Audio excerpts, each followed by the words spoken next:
So dati po hawak kamay sila. Dati magkahawak kamay. Dati magkahawak ang kamay namin. Briefly. Hindi, Victor is a friend. Kahit na nung umalis siya, bago niya pinalitan yung kanyang Facebook account, updated ako sa buhay niya.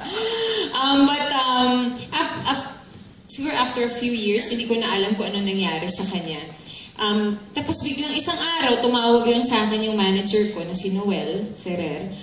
Tinatanong, nagpapaalam kung pwede daw bang maging kapatid namin sa grupong minamanage niya, si Victor Neri. And I was like, oh my God! Buhay pa siya! And then, anong nangyari? Ganyan. So anyway, nung unang beses namin magkita sa set, ako pa yung tanong na tanong, andiyan na ba si Victor? Andiyan na ba si Victor?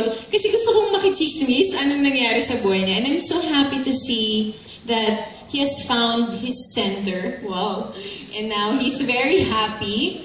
And ang saya to catch up on things. Kasi isa din po siya sa mga rason kung ba't na-inspire din ako na pagbutihan yung pagiging actress ko. Lagi po akong pinapangaralan niya noon pa.